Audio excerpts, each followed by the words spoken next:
2024 শুরুর আগে এই কাজগুলি করুন। মা লক্ষ্মীর আশীর্বাদ থাকবে সারা বছর, জানাচ্ছে গরুর পুরাণ। ডিসেম্বর মাস শেষ হয়ে নতুন বছর শুরু হতে আর বেশি বাকি নেই। জীবনে যা কিছু দুঃখ দুর্দশা তা পুরনো বছরেই ফেলে রেখে নতুন বছর নতুনভাবে শুরু করতে চাই আমরা সবাই। আমাদের যে কাজ বা যে স্বপ্ন 2023-এ পূরণ হলো না, তা যেন নতুন বছরে গিয়ে পূর্ণ হতে পারে। এই প্রার্থনা আমাদের সবার মনেই। 2024 সালে সুখ ও সাফল্য লাভ করতে হলে তার প্রস্তুতি এখন থেকে আমাদের নিতে হবে। গরুর পুরাণে এমন কয়েকটি কাজের কথা বলা আছে যা নতুন বছর শুরুর আগেই করে ফেললে মা লক্ষ্মীর আশীর্বাদ সারা বছর আমাদের উপর থাকবে। জেনে নিন ভবিষ্যতে সাফল্য পেতে গরুর পুরাণে কোন কাজ এখনই করে ফেলার পরামর্শ দেওয়া হয়েছে। নতুন বছর সুখে কাটাতে গরুর পুরাণের উপদেশ।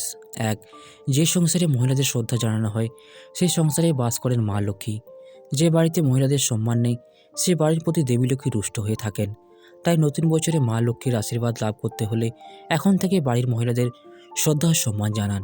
আপনার মনে যদি মহিলাদের প্রতি শ্রদ্ধা থাকে তাহলে আপনার প্রতি প্রসন্ন থাকবেন মা লক্ষ্মী। 2.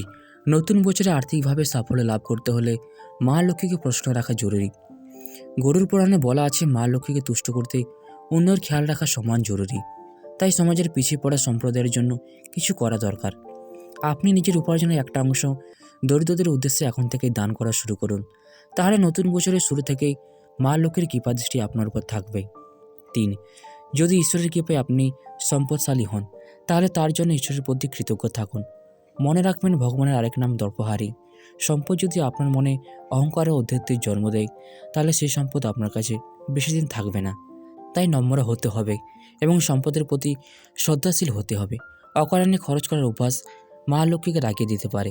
সৎ পথ থেকে পরিশ্রম করে উপার্জন করুন এবং নিজের নম্র স্বভাব বজায় রাখুন।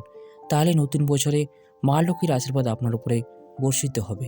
তো বন্ধুরা, ভিডিওটি যদি ভালো লেগে থাকে তাহলে লাইক করবেন, শেয়ার করবেন এবং চ্যানেলটিকে অবশ্যই সাবস্ক্রাইব করবেন। ধন্যবাদ।